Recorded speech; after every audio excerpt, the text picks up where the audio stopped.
Hey everyone, how you doing? Mike Barden here. If you are new to my YouTube channel, Twitter follower, etc., whatever social media platform you might follow me on, some of this might not make sense to you because what I research and investigate, document and report is pretty tough to understand in a short period of time. But it has to do with the Smith-Mundt Act being revised in 2012, 2013 watch listing guidance updated that Philip Haney, former Department of Homeland Security officer Philip Haney, spoke out about and was murdered for not long after he spoke out about this information and the watch listing guidance and what was going on with that. But that has to do with what we refer to ourselves as targeted individuals, meaning people that were put on some kind of domestic terrorist watch list, people that are investigative journalists, whistleblowers, empowered individuals that were put in the place of these actual terrorists that were taken off of our watch lists here in the United States. So I'm one of those people.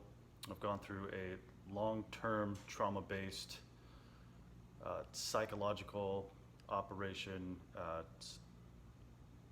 One of the terms is no-touch torture. It's an all-encompassing slow kill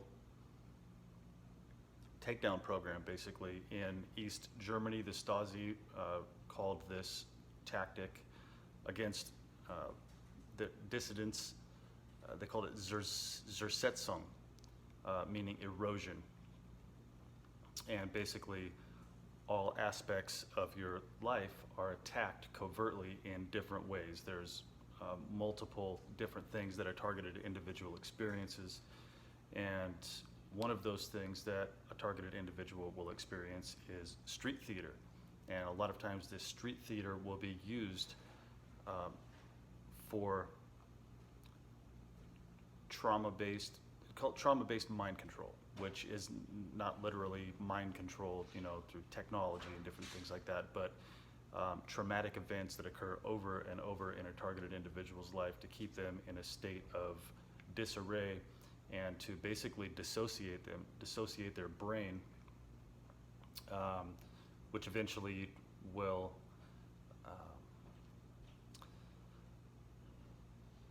turn into multiple personality disorder or dissociative identity disorder.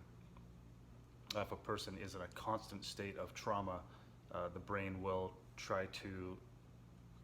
react to that and try to protect that person by pushing back old memories and not allowing the trauma-based mind control victim to heal, basically, and remember things that may have happened to them when they were younger, keep them from remembering things that they were supposed to forget. So going back to the watch listing guidance 2013, George Soros gave the Obama administration around $30 million different times, and then that watch listing guidance was updated. And like I said, actual terrorists were taken off of the watch listing guidance, and other people were put in those places on these watch lists. And it has to do with Department of Homeland. Well, it starts with the Patriot Act, which Joe Biden was the main author of the Patriot Act. Then Department of Homeland Security was created. One of the people that were consulted when Department of Homeland Security was created was a guy named Marcus Wolf, who was a former Stasi secret police officer. And then fusion centers started popping up around the United States. There's one in just about every state. They're federally funded, state-run, privately owned information dissemination centers that disseminate information about the targeted individual to local police, sheriff, EMS, different compartmentalized groups such as FBI InfraGard, and other, quote, community policing type organizations that carry out these different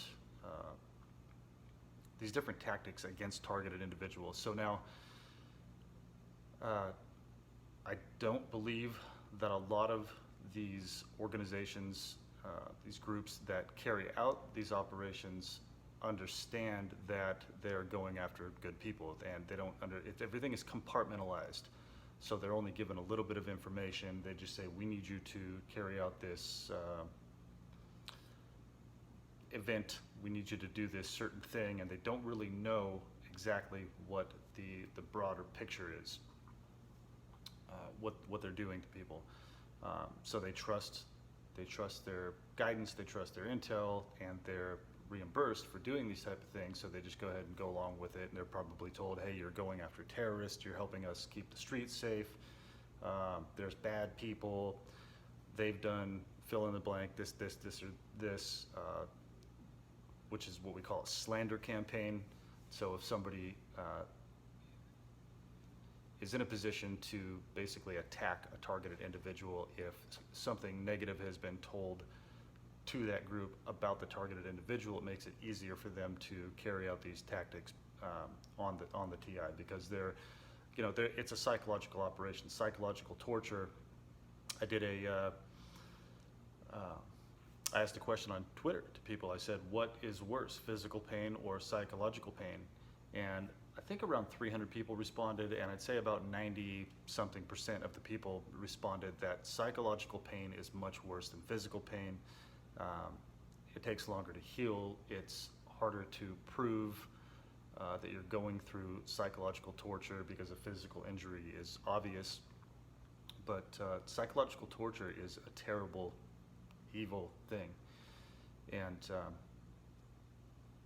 this is part of it. So now this event that I'm about to show you, I don't know 100% for sure if this is an actual organic event that had impeccable timing. Right as I'm leaving my house. So, well, I guess I'll just explain this to you. So one of the things that is done to a targeted individual to keep them in a heightened state of, like the fight or flight state, where when you get in the fight or flight state, when there's constant chaos, constant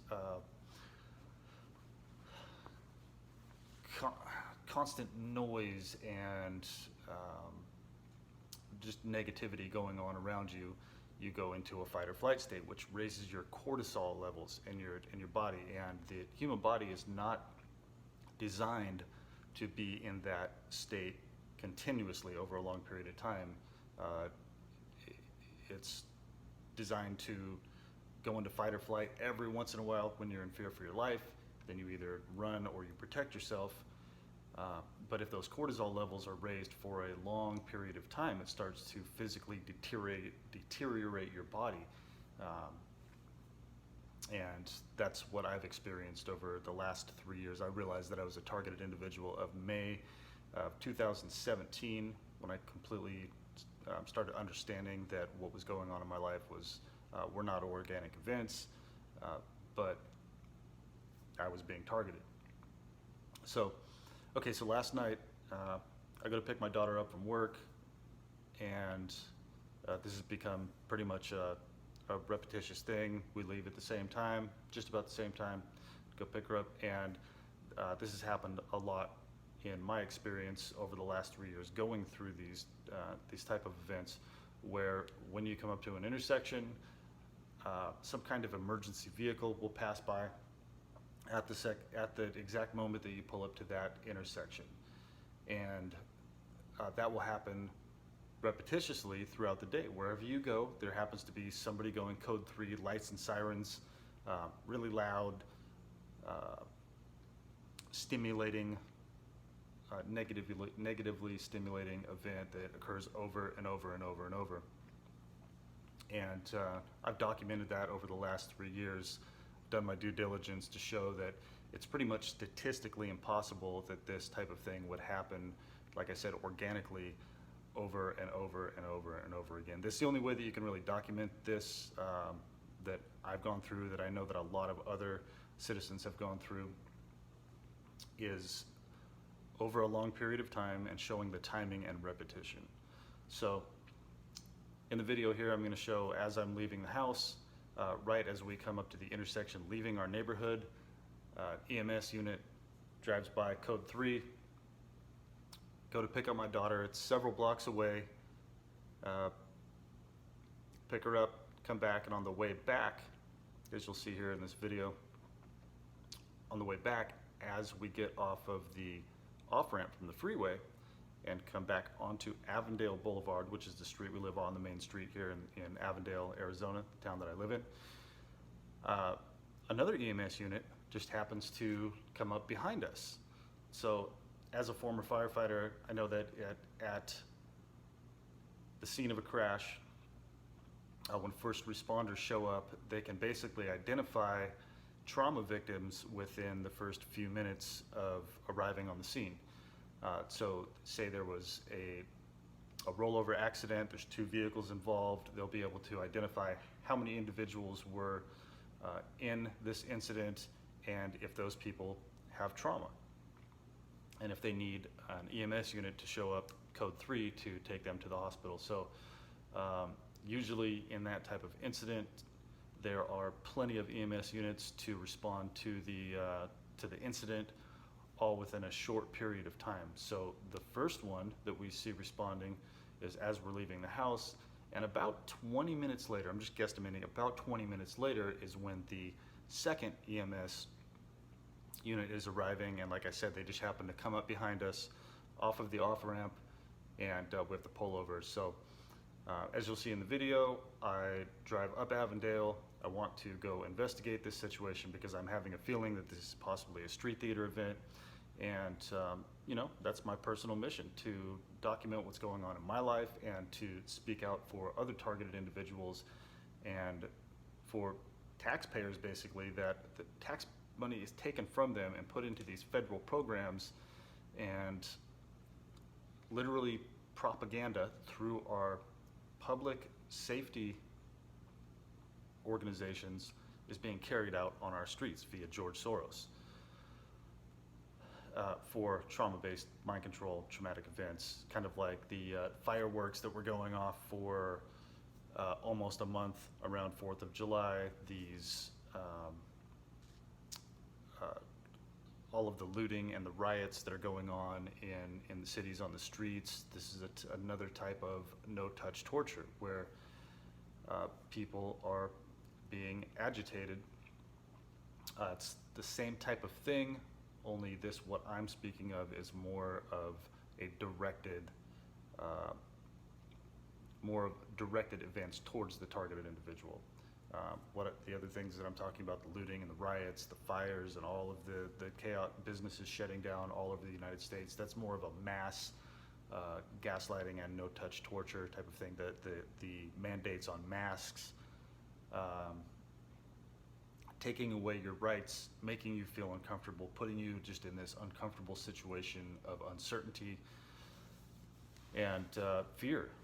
So when a targeted individual experiences this stuff, it's a lot more personal. They have all of the targeted individual's personal information, and they use that personal information to, like I said, carry out these psychological tactics. So again, I'm not saying 100% for sure if I have decided if this is an organic event, if this was an actual auto accident, people were hurt, if anyone lost their life. You know, I feel for their families, and I wish them a quick recovery, and I hope the best for them. At the same time, if this is a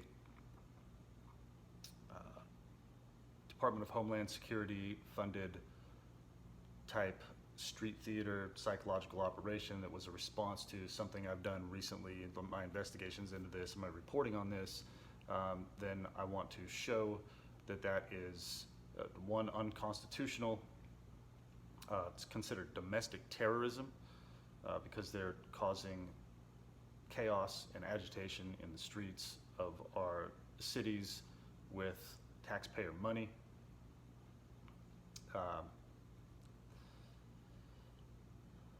And I said, okay, so let's go ahead and start this video. This first clip is us leaving the neighborhood, and notice the specific timing. Right as we get to the stoplight, EMS comes by, code 3. All right, watch. I'll tell you in a second. After this guy goes by.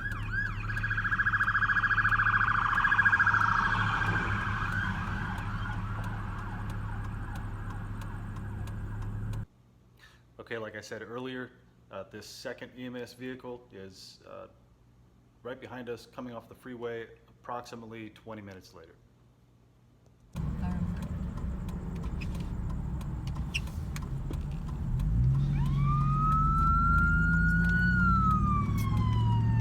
us.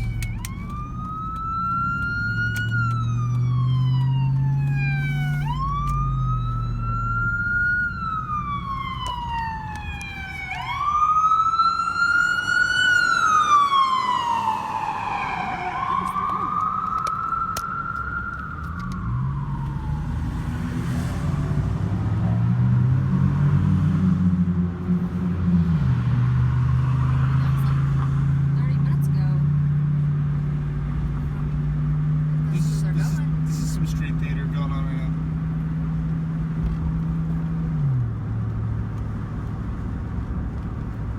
I mean, unless something did happen.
Hey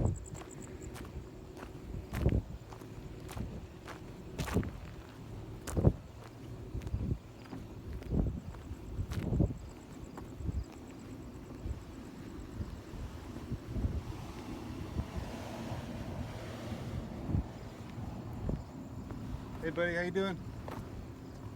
How you doing? Good, good. Hey, I'm a citizen journalist. Do you know what's going on? Just an accident, man. Oh, okay. Well, we heard a large explosion. We live like right over here. I don't know about any explosions. I mean, I just got here too, you know. No, I'm just asking. Oh, okay. You live down this way, or? Yeah. Okay. All right. You work for like FBI Infraguard or anything like that? Say it again? You work for FBI Infraguard? No. No. Oh, okay. All right. I'm just curious. The white car right here with the police officer. You never heard of Infraguard before? Work closely with police officers? I mean, I have a lot of friends that are in the police Oh, okay. department. Okay. Infraguard. INFRAGARD.org. Check it out. Yeah, they're all over here. What is that exactly? They work with FBI and community policing, and their stories, they work on counterterrorism. They do some other things too. Oh, okay. Stuff I've investigated. So yeah, I just lived over here. I was coming home, saw all the lights. Thought I'd just kind of investigate a little bit, ask a couple questions. You live down this way? Yes, sir. Okay. Awesome. Thanks, man. Have a good night. Take it easy.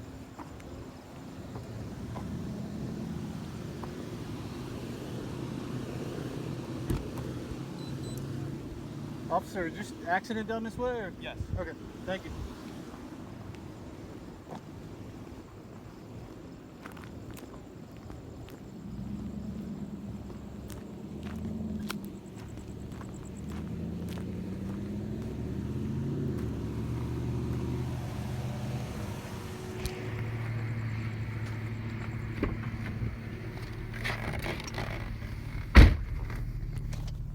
Supposedly just an accident. Yeah.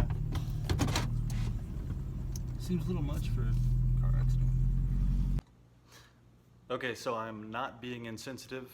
I am being objective and using my critical thinking skills, being experienced in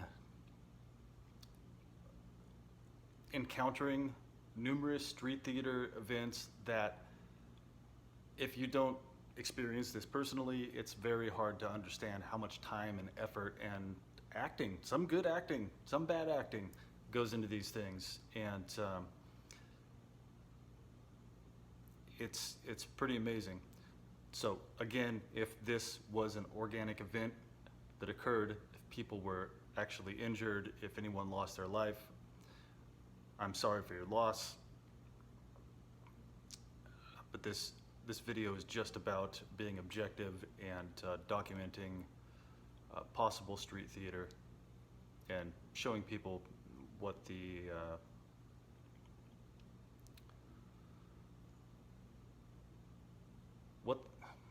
how can I say this?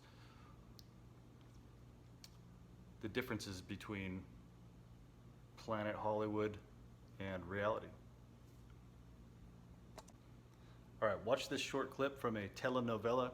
And again, this is not making fun of anyone that possibly lost somebody they love. This is just for frame of reference, so you can understand that sometimes people are good actors.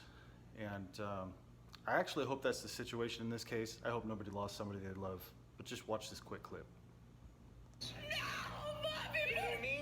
I'm telling you to freaking be with him. Yeah, but I love him. I like him too. He has money. Why are you trying to separate?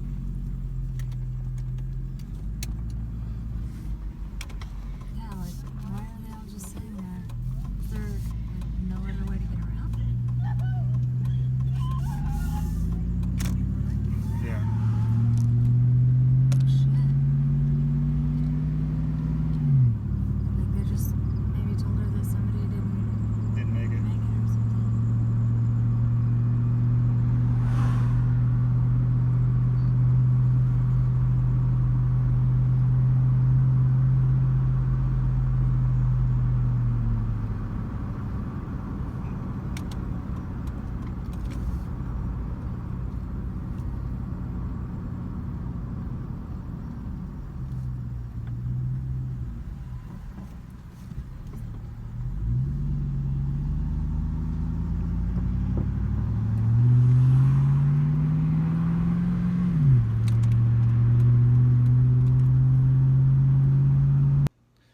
Okay, now this part right here, this is the third EMS unit to arrive to this scene. Say 35 to 45 minutes after the incident occurred. I believe they said the incident occurred around 11:23, something like that. And I just find it odd that it took that long for 3 EMS units to arrive to the scene of an accident where there were possibly 3 trauma victims. The timing and repetition, from my experience, this is goes right along with what I've experienced over the last 3 years. Remember the term, the devil's in the details.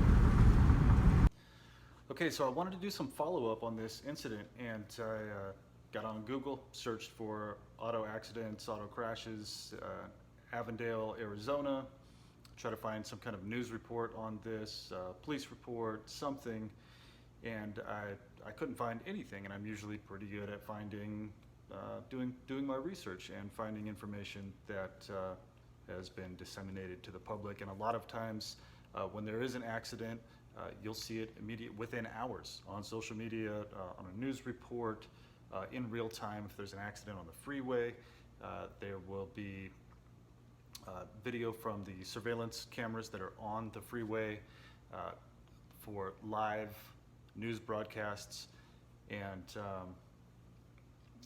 none of that footage has to be requested through a public information request. They just seem to, the media seems to be able to get that information right away, get the report, and report on that.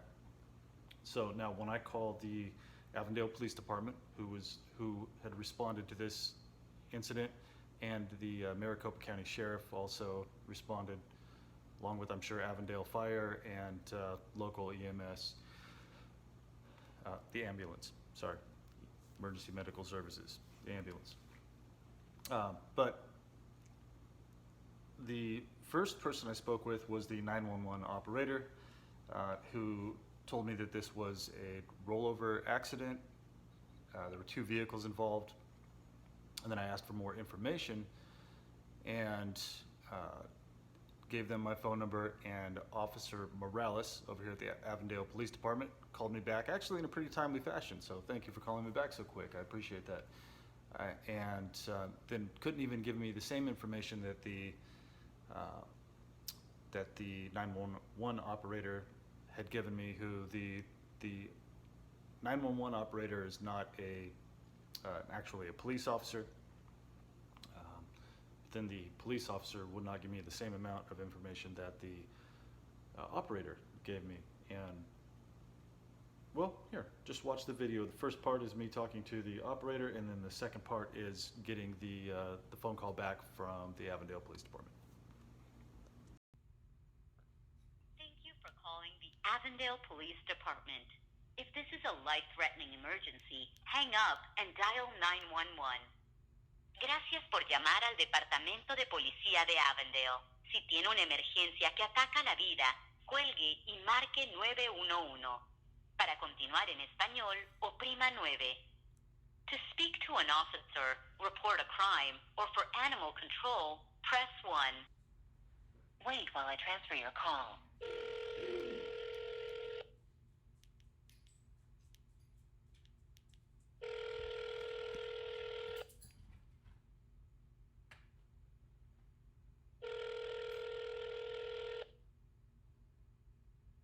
Avondale Police, is this an emergency or can you hold? I can hold. Thank you.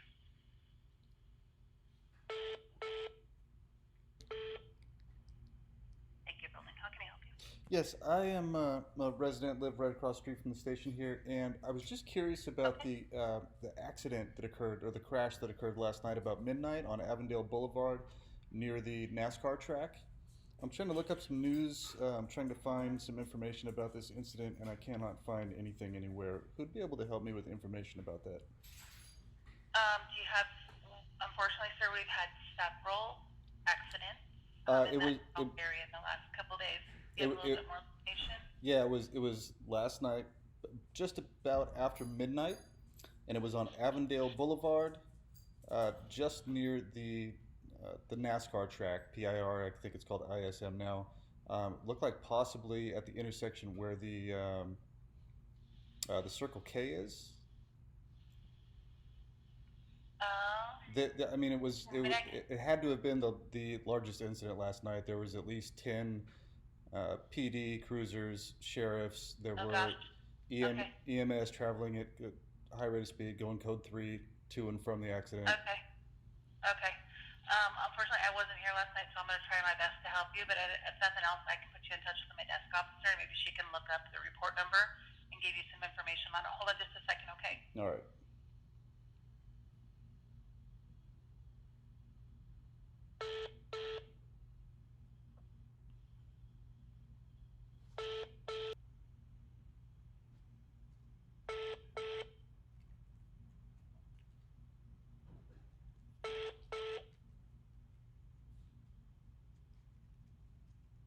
Okay, thank you for holding it. I think I found it. Okay. So this is on it. You said it was around midnight. This one Yes, ma'am. time stamped on the 911 around 23, about 11:30, 11:26 last night. Would have been the area of Avondale and Broadway. Does that sound Correct. about the area? Yes, I couldn't remember the name of that street down there, but I'm pretty sure it's Broadway. Okay.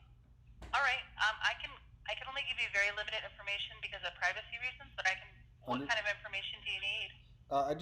Any specifics you can give me about the incident? How many vehicles were involved? How many people were involved? If there were any fatalities? The only thing that, without being an officer, you've reached the 911 center, so I can tell you what we got on the 911 screen. It was just 2 vehicles, and that looked like maybe one was, they flipped, maybe. But other than that, I'm just looking at the face sheet on, like I said, the 911 calls that we got. So Okay. I would assume that would be the EMS that you heard. Anytime we get any type of vehicle overturning, or depending on what witnesses start telling us on the.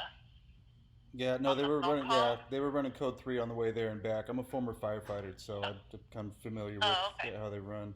Yeah. so- I can certainly, like I said, I'm not an officer myself, so I'm not privy to all the information. I can put you in touch with my desk officer. Maybe she can dive into it a little bit further. Mhm. But on the initial call, it was just 2 vehicles. Okay. Okay. Yeah. How would I get more Okay. information if I requested that?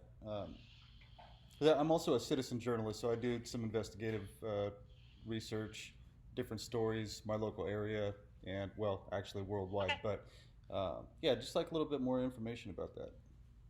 Okay, I'll put you in touch with my desk officer, Officer Morales. I'll have her call you back. What's your name? My name is Michael Barden, Barden. Okay. And what's the phone number I can have? Okay, perfect. I All right. will let her know. Have her call you back, okay? Okay, I have one more question for you. Do you does the Avondale Police Department work with the FBI Infragard, INFRAGARD, community policing, No federal? idea. You've never taken part in any of that. Okay, all right.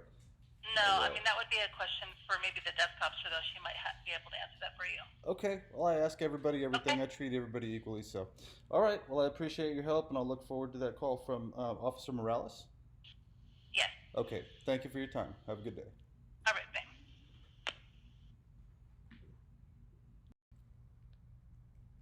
Hello, this is Mike. Hello, this is Officer Morales with the Avondale Police Department. Hi, Officer Morales. Thank you for calling me back. I appreciate it. This is Michael Barden. I'm just a local resident here. I live right across the street from the police station, and there was an incident last night that occurred, an auto crash accident on Avondale Boulevard and Broadway. And I was just calling to get a little more information about the incident, whatever you can give me, without violating privacy, So stuff like there's that. not a whole lot I can give you in regard to that incident. Mhm. You are able to go through a public records request. Anybody's able to do that. You can just come into the main police station at the front desk, provide the address, and basically just what you told me, say an accident that occurred on Avondale and Broadway and just the specific date and time. Mhm. They'll be able to pull that up, and I don't know if that investigation has concluded just yet, but whenever that report is available, then they can contact you and you can get a copy per their public records request. Oh, okay. Is it typically how the media requests information for news reports? Correct. Okay. Okay. All right. So there's no information you can give me at all about maybe how many vehicles were involved, if there were any fatalities, anything No, I anything can't. at all? It's an active case, so you would just have to go through the public records request for that. Oh, okay. Still under investigation. Typically, how long does an auto crash investigation last? It depends. I wouldn't be able to give you a straight answer. It all depends on the type of accident that occurred. Okay. Huh. All right. Yeah, you can contact our records tomorrow. They're open Monday through Thursday Okay. during normal business hours. All right. Yeah. There's always some kind of convoluted process to get information. And I know. Yeah. Yeah. No, I've worked for the government for 14 years, so I've been through all that. I understand how it works. A lot of Right. lot of compartmentalization. So, all right. Totally off the subject. I just had another question for you. Yes, sir. How long has Avondale Police Department worked with the FBI Infragard, INFRAGARD, in community policing? How long has the Avondale Police Department worked with who? I'm sorry. Infragard, FBI Infragard. The FBI Infragard works in community policing, federal policing program that I'm sure you've heard of. If they have a website, they list who they work with, what their standard operating procedures are, what their mission is, and they work closely with police departments. And I'm pretty sure Avondale works with Infragard. They work with over 400 Fortune 500 companies, corporations, and they work also with police departments all over the United States. Oh, I'm not sure how long that would be. I would have to research it Oh, to okay. give you an exact time frame on that. Okay. So you're not familiar personally with active No, involvement not with. the amount of time that they've been working with, or if they have been. Oh, okay. So you can neither confirm nor deny right now. How Right. how would I get that information, and who would I request that from? If you give me just a moment, if I put you in a brief hold, I can get you that info. Sure. Thank you. Yeah.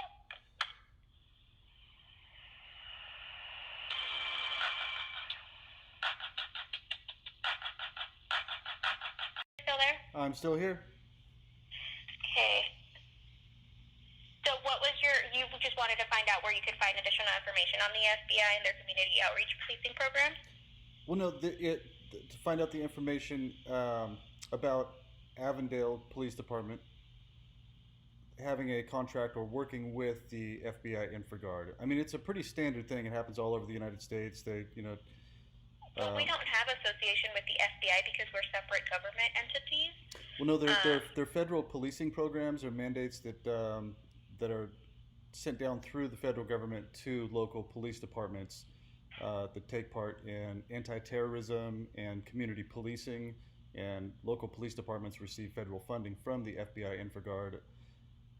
And I just want to know where I can. I mean, because these are all public entities, public organizations. So the public has the right, like Freedom of Information Act. I'm file one of those, but yeah. I was So just. if you do end up coming in tomorrow and requesting that records request, I'll be able to assist you with that.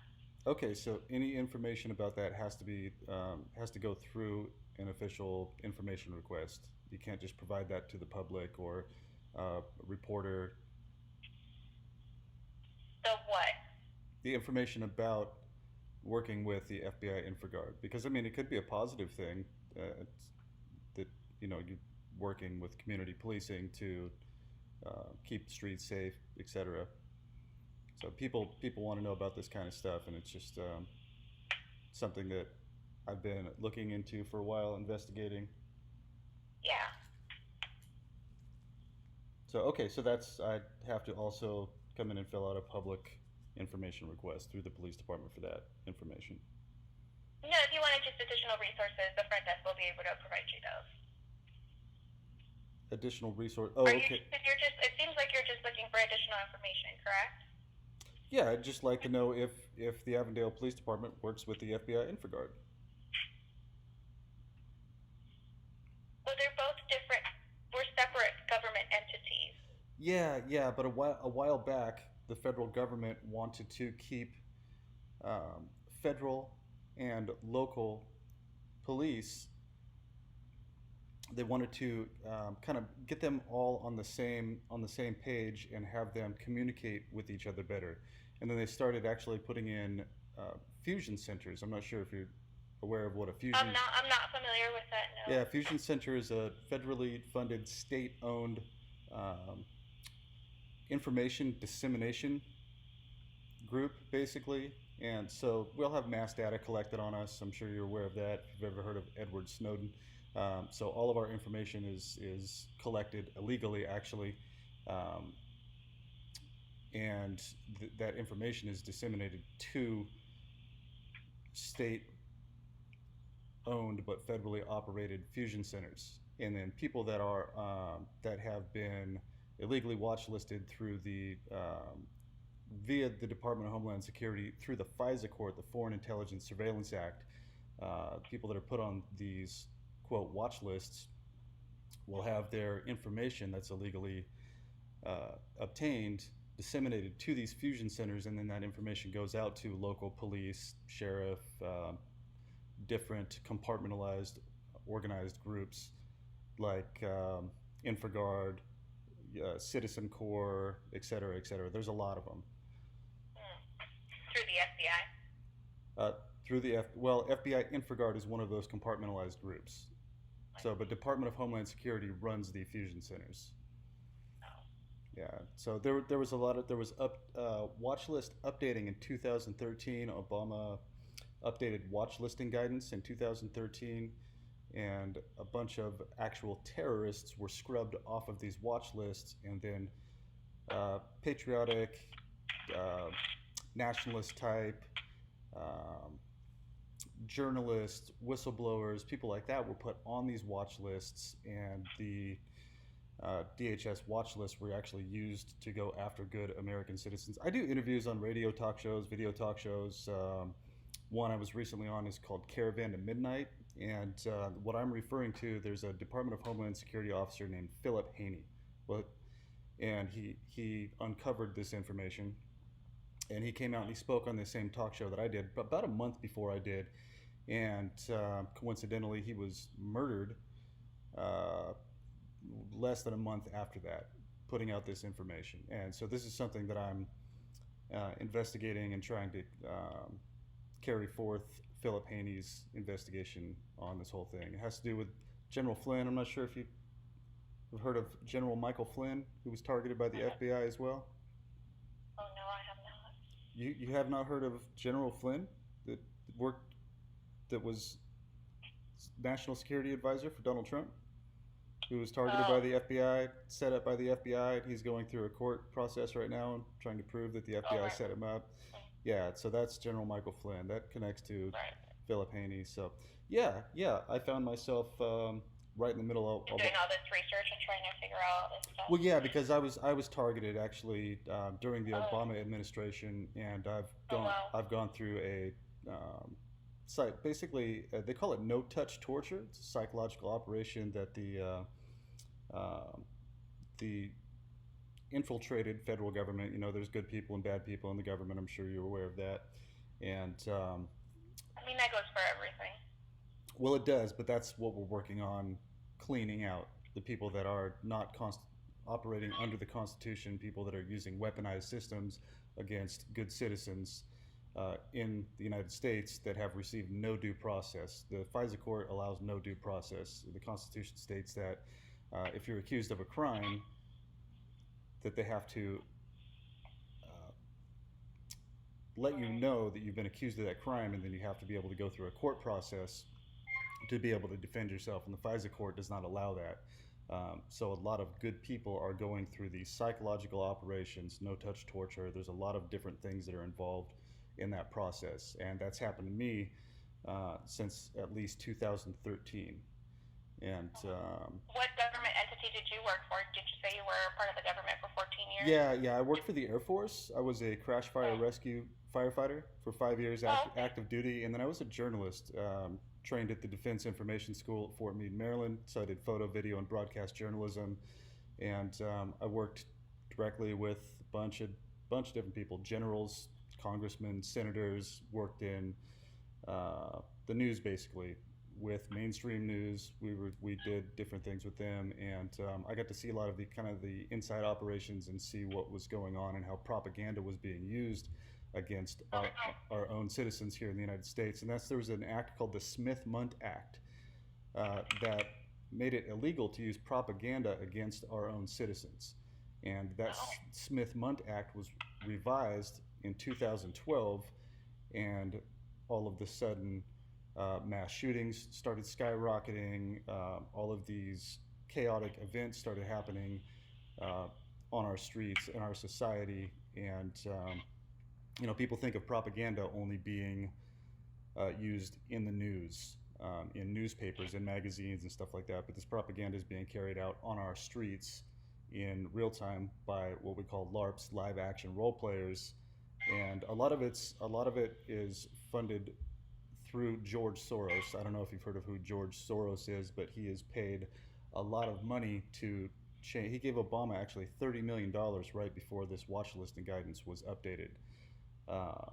And it has to do with a lot of the DHS watch listing guidance that was changed, and also with a lot of the Antifa and Black Lives Matter, which Black Lives Matter isn't about black people. It's a front for an organization called Act Blue, which disseminates money to Democratic politicians, billions of dollars, doesn't put anything into the black communities, but they're the ones that are carrying out all of this looting and riots and chaos that are going out on the streets. So basically, George Soros is responsible for changing these watch listing guidance updates via Obama in 2013 and infiltrating our community police departments with these federal guidelines, and then at the same time funding Antifa, Black Lives Matter, and about 100 other organizations that are agitators. And so they're using paid activists and federal guidelines to basically get the police department and these people to fight against each other and cause mass chaos and division in our communities. It's well, thankfully we've been a little bit more calm on this side of town, but definitely. Well, I don't see a lot of this going down in Arizona. This is one of the states. A lot of this stuff that's happening is in Democratic run largest Michael, cities. I don't mean to cut you off. I'm sorry I couldn't help you more on your research.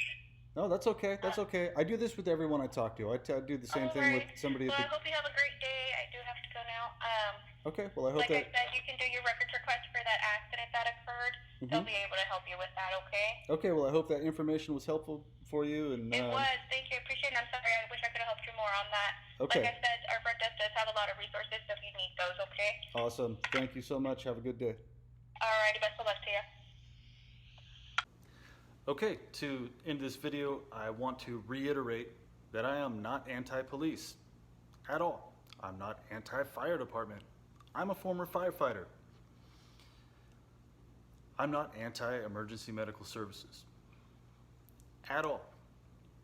The people that are defending our streets from all of the funded looting and riots and chaos, I support them 100%, and I think that they should even be able to use a little more force than they've been allowed to stop all of that nonsense. Okay, that being said, you have to understand compartmentalization and the way that professional services can be used as a weapon towards our citizens, specific citizens, like targeted individuals. So I am very pro-constitutional peace officer, but I am enforcement officer operating under unconstitutional programs. And there are certain departments that I'm sure that don't take part in any of this. And there are departments that are fully funded by these type of operations. I don't know 100% sure how many, but I do know that George Soros has paid millions of dollars for certain people to be elected into office in law enforcement, such as the Maricopa County Sheriff Paul Penzone. George Soros paid millions of dollars for him to be elected to replace Sheriff Joe Arpaio, who Sheriff Joe Arpaio is a Trump supporter. Trump pardoned him, I believe, knew that Sheriff Arpaio had been targeted in a similar fashion to General Flynn. And so there is not just a disconnect, but basically a rivalry in police departments. And some are operating constitutionally and are peace officers and are patriots. There, like I said, there are some that are funded, controlled by George Soros open society type funding. So you have to learn the difference between those two and understand that there are internal conflicts in every large group, pretty much, even in our military, in our police departments, even the fire department. Something you don't hear too much. People just want to take one side or the other. People want to yell Black Lives Matter when they don't realize Black Lives Matter is actually, like I told this lady on the phone, a front for Act Blue, which is a political organization that gives money to political people, mostly, all on the Democratic side, DNC. I think I'll just end it at that. Do some research on this. Understand the deep state has infiltrated, just like John F. Kennedy told us in the 60s, that our country will be taken over by infiltration. Can be taken over by infiltration. It's what he was trying to stop. And a lot of respected positions have been infiltrated for psychological operations on our citizens in our society. Look at the arrests in Portland, Oregon. 20 of the Antifa members that were arrested for the looting and rioting. Out of those 20 Antifa members that were arrested, 13 of them were public school teachers. So again, infiltration. And that's what draining the swamp is getting rid of the people that are using their position of influence, their position of power and control for social engineering and unconstitutional acts against our own citizens. Please like and share this video. If you haven't subscribed to my channel yet, please subscribe. And that's it for now. Thanks for watching.